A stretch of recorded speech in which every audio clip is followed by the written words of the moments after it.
the coach tells Hinata that he doesn't think he's worth anything without Kageyama. I'm sorry. Let me ask the question in a different way. Have you ever felt that you were all wrong for the thing that you really cared about? I have. Let's talk about it.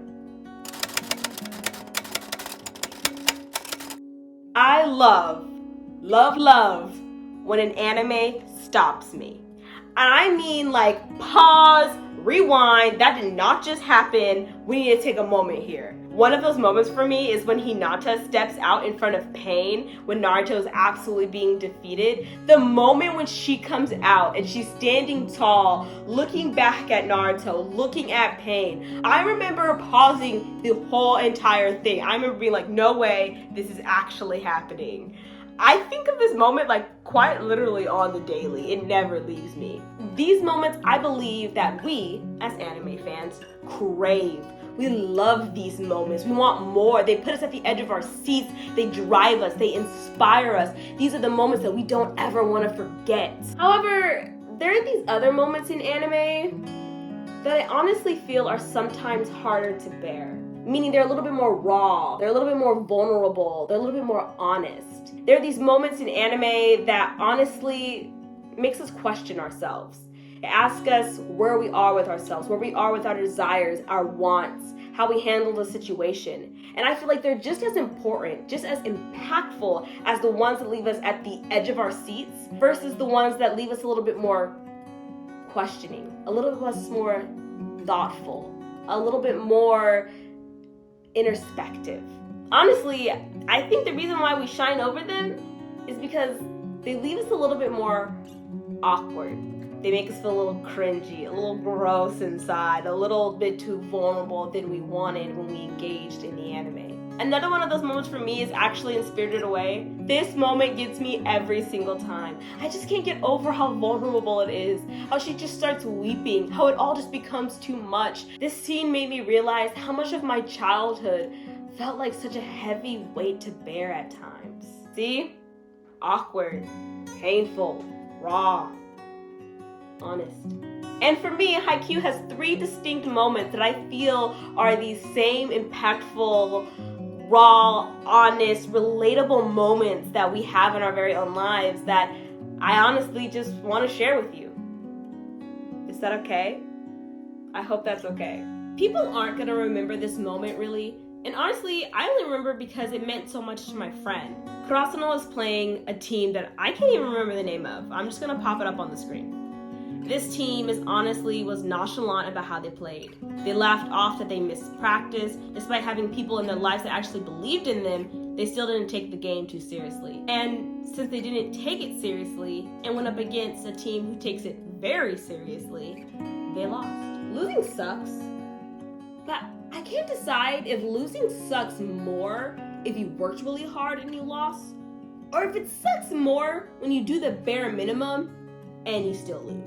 I think it's the latter, and let me tell you why. When you do the bare minimum, you start hoping for a win. You replace your effort, your hard work with fate, with luck and chance. Like, yeah, I didn't try my best, but maybe I can still win anyway. You say things like, well, you never know. They might like what I have. It can start feeling like a lottery. But when you work hard, you're taking chance out of it. There's no luck or fate about it.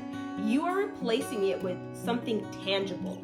So when you lose, you can look at your methods, the way you did something. You have something to examine. When you lose and you know you didn't try all that hard, but you're still hoping for a win, you can only look at yourself. I love this moment. It reminds me of how much I tried to do the bare minimum and still want to win. I can also speak about how the dynamics change in people when you are finally taking them seriously.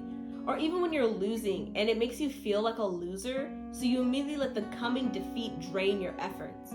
But losing a game doesn't have to label you a loser. Like, your identity isn't and shouldn't be attached to an outcome. You are who you are, whether you win or lose. Ever been hesitant to enjoy something to the full? Ever suppressed just a little so you didn't have to make anyone feel awkward? Sometimes we get scared to express our joy over personal achievements. For example, I got this really sweet comment on one of my videos and I felt really happy about it. I wanted to share with my friend, but I immediately started to feel like I shouldn't. Like, I'm making it about me. And the rule of the game is to not be impressed or excited about any small wins. I can't be excited over 50 subscribers. I can't show someone my video that only has 30 views, although it's the highest one I've ever had. I can't scream in elation for 2 sales. This scene with Suki and he finally shouts from being able to make the block. It just reminds me to let yourself have the win, no matter how small. Ever been frustrated about where you are in life?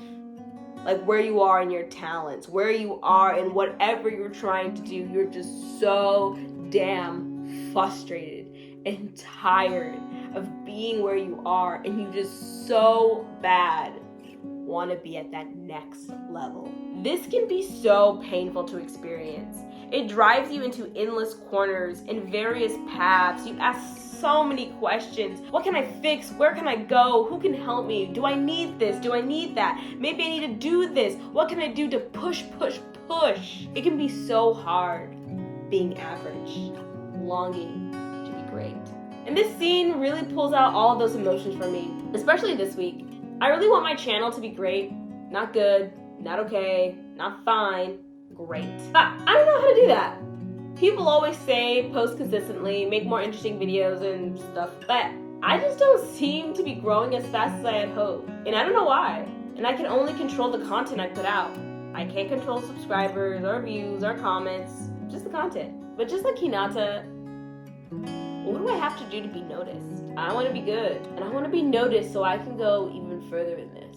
I want a damn chance. Oh, isn't that so embarrassing? Isn't that so frustrating as hell? Like, honestly, truly, you're not allowed to excel unless you have A, B, and C, unless you do X, Y, and Z. And you're all wrong for this. I don't know if I'm all wrong for YouTube. Maybe I am, maybe I'm not, I don't know. But you have this moment with Hinata where honestly, I can understand his frustration. What can I do to be noticed?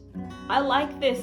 I want this. What can I do? When he comes back and he's willing to take this low position as a ball boy, when he comes out, oh, this moment is so cringy and awkward and still.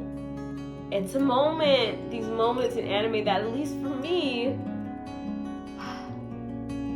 left me hanging on.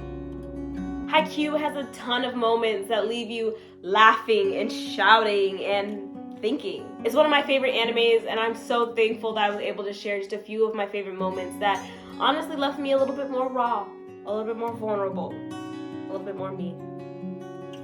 Too much? Maybe. Comment down below your favorite Haikyuu moment, whether it was a moment that left you a little bit more raw and vulnerable, or a moment that got you hyped and into the game. I would love to read either down in the comments below. Alright guys, don't forget to like, comment, and subscribe. I'll see you in the next video, and Happy New Year. So long, Hotman.